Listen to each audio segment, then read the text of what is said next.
તુલસી, ફુદીનો, કાળા મરી, અજવાઈન અને છેલ્લે ઉપરથી લીંબુ. સ્વાદમાં શરૂઆતમાં થોડું અજીબો ગરીબ લાગે, પણ એકવાર તમને ગમવા લાગે ને, શરીરને એકચ્યુઅલી ફાયદાકારક હોય છે. પછી આ જ ફાવે તમને. ચા કોફી ઓછી થઈ જાય. આ દેખો ચેસના અસલી ખેલાડી, જામી ગઈ સવારમાં મેચ. મિત્રો ગુડ મોર્નિંગ, શુભ સવાર, જય શ્રી કૃષ્ણ. સવારથી જ વરસાદ ચાલુ છે અને લાગે છે કે આખો દિવસ આ રીતનું વાતાવરણ રહેશે. જોબ પર જતા તમામ મારા મિત્રોને એટલું જ જરૂર કહીશ કે સાચવીને જજો અને સાથે સાથે તમારો દિવસ શુભ રહે, આનંદમય રહે એવી શુભેચ્છા દરેક મિત્રને. મિત્રો બ્રેકફાસ્ટમાં છે મસાલેદાર મેથીના થેપલા અને બનાના. તો આવો મસ્ત ઠંડીની સિઝનમાં, રેનિંગની સિઝનમાં નાસ્તો કરવાની ઈચ્છા હોય તો. મારા મમ્મીના ફેવરેટ રીંગણ બટાકાની સબ્જી રેડી છે, એમની આપી દઈએ. તો મિત્રો આજે વાતાવરણ સવારથી ખૂબ જ ઠંડુ છે અને વાતાવરણ ઠંડુ હોવાના લીધે ઘરના બધા આરામથી જ ઉઠ્યા. સવારે બાને ચા નાસ્તો કરાવી દીધો અને એ પણ સૂઈ ગયા હતા પાછા, અને અમે બધા મોડા જ ઉઠ્યા છે. એકચ્યુઅલી આની પણ દરેક વસ્તુની એક કિંમત હોય છે, તો એ વસ્તુની મેં કિંમત આપી છે વર્ષો પહેલાં. જે બી અત્યારે હું જોબ વર્ક કરું છું, મારું કામ છે, લોકોને જે શીખવાડી પણ રહ્યો છું, એની એક કિંમત બહુ અઘરી એટલા માટે હતી કે માની લો કોઈ વસ્તુ તમે કંઈક શીખવા ગયા છો કોઈકના ત્યાં, તો તમારે એ શીખવાના સિવાય એવા તમામ કાર્યો કરવા પડ્યા કે જે કોઈ પણ નોર્મલ ઈચ્છા ના હોય. કે ભાઈ જેમ કે કમ્પ્યુટર વર્ક હતું, જે પણ શીખવા માટે હું ગયો હતો. તો હવે એક બેઝિકલી વાત એ છે કે હું જ્યાં પણ શીખવા ગયો હોય તો નોર્મલ એમના કામમાં હેલ્પ કરું. મારા તરફથી તો એવું પણ હતું કે તમારા તરફથી મને કોઈ આર્થિક કે કોઈ ફાઇનાન્શિયલ કોઈ ચીજ નથી જોતી, મારે ખાલી શીખવું છે અને એ સ્કિલ તમારા પાસે છે તો એ કઈ રીતે શીખવાની છે એ વસ્તુ યા તો કોઈ વ્યક્તિ શીખવાડી શકે પર્ટિક્યુલર, યા તો પછી હું જોઈને શીખી શકું. પણ એની કિંમત કહી શકીએ ને તો બહુ મોટી એટલા માટે કે ઘણા બધા એવા કામો નાના મોટા કહેવાય કે જે હું કરવા જ નહોતો ગયો, એ કામો કરવા પડતા. જેમ કે ઘણી બધી મલ્ટિપલ જોબો ભેગી થઈ જતી. આજે તમે ક્યાંક બેંકમાં છો, પટાવાળા છો, તો એ કામ કરવાનું. કુરિયર બોય નથી, કુરિયર બોયનું કામ કરવાનું. તમે કસ્ટમરને હેન્ડલ કરો છો કેશ એટલે કાઉન્ટર ઉપર, તો એ વર્ક કરવાનું. સાફ સફાઈ કરવાની. એવા મલ્ટિપલ અનેક કામો છે જે 5-7 જોબોને ભેગી થઈ જાય ને એ ટાઈપ. મિત્રો ઘરની વસ્તુઓ તો તમારે પણ આવું પરિસ્થિતિ રહેતી હશે. મારા તરફથી માઇન્ડસેટ એવું છે કે કોઈ વસ્તુ પણ લેતા હો અને સાથે સાથે મોર્નિંગ વોક જેવું વોકિંગ બી થઈ જાય, તો બંને પ્લસ પોઈન્ટ છે. બંટીજી, પૌવા અને મમરા સિવાય બીજું કંઈ લાવવાનું છે? હા, પૌવા અને મમરા સિવાય ઘણું બધું લાવવાનું છે. તો પછી આપણે ડીમાર્ટમાં જઈશું બંને આજે, જો મેળ આવશે તો. મારું કામ કમ્પ્લીટ થઈ, આજે જો કે કમ્પ્લીટ થઈ જશે. એક કામ છે નાનકડું, કસ્ટમરે મોકલ્યું છે, કમ્પ્લીટ કરી દઉં ને તો બપોર પછી જઈશું આપણે. ઓકે, વોકિંગ કરતા કરે. અહીંયા નજીક એટલે વોકિંગ કરતા જ જવાનું. સારું, તો હું આવું લઈ. દૂધ લાવવાનું છે? કઈ નહીં, જાઓ ફટાફટ 2 પૌવા અને દૂધ લઈને પાછા આવો. કે અને મમરા ટાઈમ નાસ્તામાં મમરા. હા, તો મમરા બી લેતા આવો. અને નાસ્તામાં જોશે એના તમારે જેવો પરોઠો અત્યારે કે હું ચાખું છું, મને સારો લાગે તો કે મને. અરે બહુ મજા આવે મેથીના પરોઠા, મજા. હવે આ બી લાવવાની કસ્તુરી મેથી નાખી. ઓકે, ચલો. પરોઠા થાય એટલી જ છે. નહીં બનાવી દો ને. તો મોલુનો મસ્ત પરોઠો આવી ગયો મસાલેદાર, અને અહીંયા મોલુ એ સાથે સાથે ચેક એન્ડ મેટ થઈ ગયો છે. આ ગેમમાં મને હરાઈ જતો કદાચ, ઘણું બચી ગયો. બ્રેકફાસ્ટમાં આપી દીધા છે કેળા, અને પરોઠો બનાવીને આવા સિલ્વર રેપરમાં પેક કરી દેતા હોય, જેથી કરીને ગરમા ગરમ રહી. 3 વાગે રિસેસ પડે જ બાળકોની બિચારામાં. હવે આપણે જે ગરમ ઘરે કરીને ખાઈએ એ સ્કૂલમાં મંગાવે, બોલો કઈ રીતે સમજાવવા ટીચર્સને? મોનુને ચાલુ વરસાદમાં મૂકી દીધો સ્કૂલે અને દાળ વડાવાળા બહુ સારા બનાવે છે. તો ટેસ્ટ કરીએ થોડા 200-300 ગ્રામ લઈ લઈએ ઘર માટે. એ 200 કરો, 200 ગ્રામ ઇનફ છે. મિત્રો ગરમા ગરમ દાળ વડા બની રહ્યા છે લાઈવ મસ્ત ચકાચક.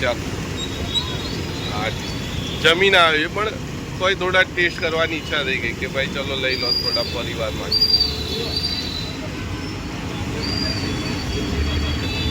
સારા બનાવે ભાઈ, વર્ષોથી એમના ફાધર બી આ જ કામ કરે. તો મિત્રો ફરી પાછા 200 ગ્રામનો જ ઓર્ડર આપ્યો. થોડા ટેસ્ટ કરીશ. મામા સસ્તા મળી કેવું પલ્લી માસીનું ઘર. અરે ભાઈ ખતરનાક છે પલ્લી માસી. ના તો પછી અમે નહીં આવીએ પછી. ના એવું ના હોય સોગન. ના પૈસા આપશો ને તો નહીં પછી બીજી વાર નહીં આવું તો જો પાછા. હા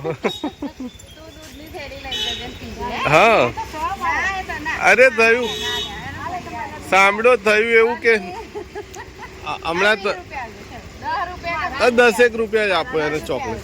એને સાંજે ચોકલેટ લઈ લઈશ. એનું તો દરરોજનું હોય સાંજે. કેમ એ તો ખાલી મસ્તી કરતો. મારા મમ્મી હમણાં ચોકલેટ બનેલી આઈ જા ભાઈ તારે જરૂરત હોય તેમ કે. તો મિત્રો લંચમાં છે ગઈકાલની ખીચડી ગરમ કરી અને મિક્સ વેજ રોટલી અને દાલ વડા માટે ફરીથી રાઉન્ડ એટલે લેવો પડ્યો. મારા સાસુ એકચ્યુઅલી એમના બેનપણી છે પલ્લી માસી કરીને, એમના ત્યાં હતા એટલે પાછું બહુ ઓછા લાવ્યો હતો ખાલી ટેસ્ટ કરવા પૂરતું, કેમ કે ઘરનું જમવાનું ના બગડે. એટલે પછી એમ થયું કે લાવો વાંધો નહીં હવે એમને આપીએ અને ફરીથી એક રાઉન્ડ લેતા આવ્યો. આ જો જમીને આવ્યો તો અહીંયા ટીવી ચાલુ. જો કે આમાં પીસીમાં તો ડાઉનલોડનું હતું અને અહીંયા મારા મમ્મી જો એક મિત્ર છે જેમનું કામ આ ચાલી રહ્યું છે. એમને એકચ્યુઅલી શું અમુક ફોટા રહી જાય ને તો આ રીતે વી ટ્રાન્સફર કે પછી ગૂગલ લિંક કે કંઈક એકાદ બીજો ઓપ્શન છે એના થ્રુ સેન્ડ કરે આપણે. વોટ્સઅપ કર્યું તો એમણે લિંકમાં તો ડાઉનલોડ કરી લીધા છે. હવે બાકીના ફોટા એડ કરી દઈશું એટલે કસ્ટમરનું કામ ઓકે. આપણું આ ફોટોશોપ અહીંયા સ્ટાર્ટ થયું એટલે મારું વર્ક સ્ટાર્ટ. મિત્રો કપિલ શર્માનું નવું મૂવી આવ્યું છે દાદી કી શાદી. ખરેખર સારું મૂવી લાગ્યું હતું. અડધું કાલે જોયું હતું, હવે અડધું મારું આ વર્ક કરતાં અહીંયા કમ્પ્લીટ કરીશ. જો અહીંયા સ્ટાર્ટ થઈ ગયું છે મારું વર્ક. આટલા પેજીસ બનાવ્યા છે અને લાસ્ટ જે આલ્બમ રેડી થયું હતું એમાં કંઈક નાના મોટા પેજ એડ કરવાના છે. એડ કરીશ એટલે જશે સીધું પ્રિન્ટિંગમાં. અમદાવાદના રસ્તા એટલા જોરદાર બનાવી દીધા છે ને. જો સારો મસ્ત બ્રિજ અને એટલો લાંબો બ્રિજ બનાવે છે જોરદાર. બસ તો 2-3 કિલોમીટર ડિસ્ટન્સમાં જ છે મારું જીમ. હવે આના ઇન્ટરનલ રસ્તામાં પડી રાઈટ સાઈડ એટલે આવી જશે જે કે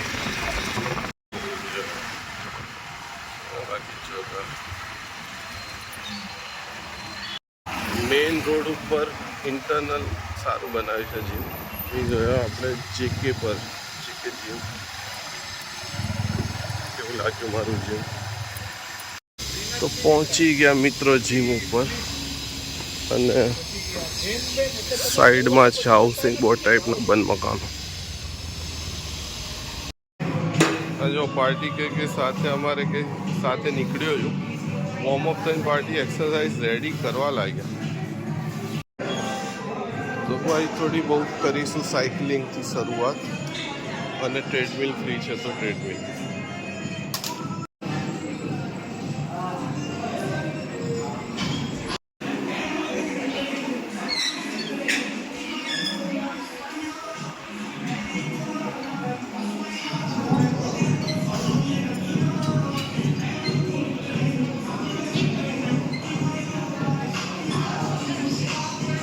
हमारे मनोज भाई जिन्होंने आज 100 किलो का वेट लिफ्टिंग ये डेड लिफ्ट का चैलेंज ले लिया है.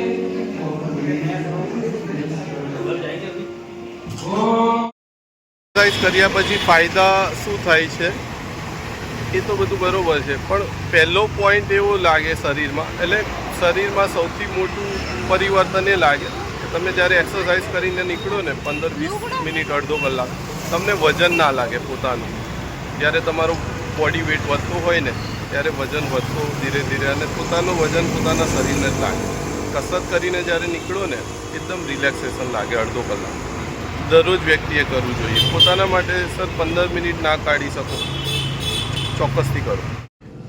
મિત્રો, મારા વ્લોગ યુટ્યુબ પર તમે સારો રિસ્પોન્સ આપ્યો, સારો સપોર્ટ કર્યો, એ બદલ દરેક મિત્રોનો ખૂબ જ થેન્ક યુ. અને ફેસબુકમાં પણ થોડો સપોર્ટ કરી દો. વ્લોગ બનાવવાનું મુખ્ય કારણ એ છે કે એક ડિઝાઇનરની લાઈફ જર્ની કેવી હોય છે. એક એક્ઝામ્પલ છે મારા લાઈફનું કે કોઈ પણ ડિઝાઇનર, તમે ફોટો ડિઝાઇનરની વાત છે, એ ફિલ્ડ સાથે સંકળાયેલો હશે અને બહુ નહીં 2-3-4 વર્ષ કદાચ એણે વિતાવ્યા હશે ને તો એને એક પરફેક્ટ બેલેન્સ લાઈફમાં મળી રહ્યું હશે, જેમાં એની પાસે કામ છે, ફાઇનાન્શિયલ પ્રોબ્લેમો સોલ્વ કરી શકે એટલું આવડત છે, એની પાસે સમય છે પોતાના માટે, પોતાના પરિવાર માટે. થોડા ટાઈમ પહેલે જ એક મિત્ર જોડે વાતચીત, એ પણ લોંગ ટાઈમથી છે, તો કંઈક વાત નીકળી કે ભાઈ જોબ વર્ક વિશે, તો એમનું એવું કહેવું હતું કે ગમે તે એટલા પૈસા આપે ને તો જોબ ના કરું. કારણ છે કે એક ડિઝાઇનરનું વર્ક એ રીતનું હોય છે કે જેમાં તમને સમય અને દરેક વસ્તુ જે તમે ઈચ્છો છો એ મળી રહી.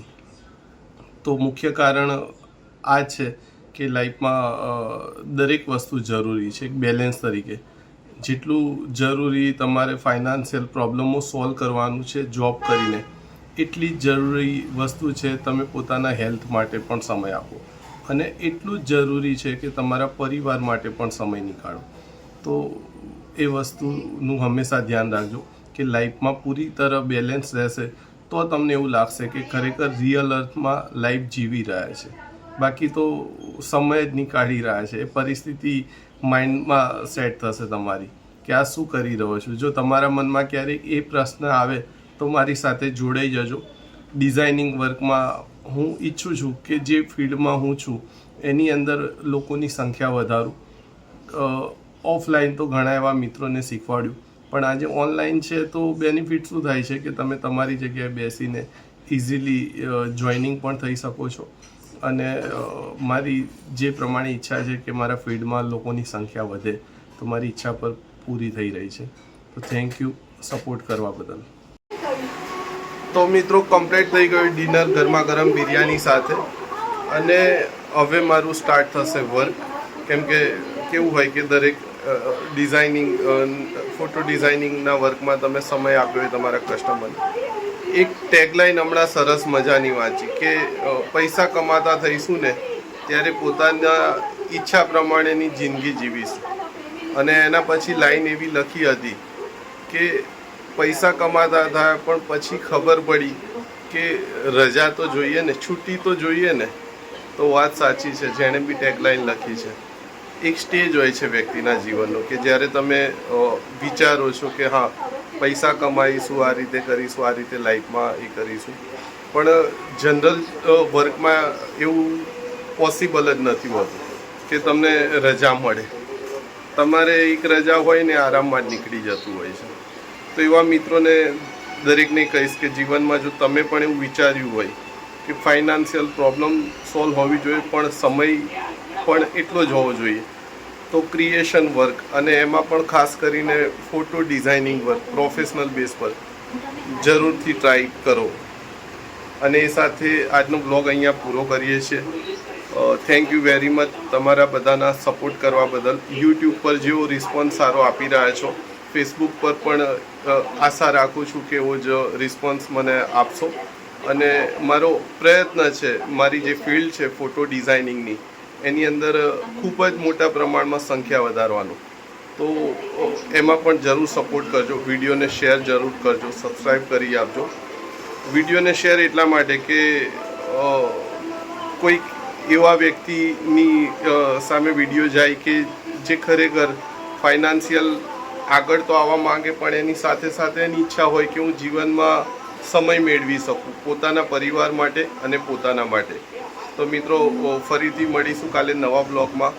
શુભ રાત્રિ, ગુડ નાઇટ, અને નવા વિચાર સાથે નવા દિવસ સાથે ફરીથી નવા બ્લોગમાં મળીશું.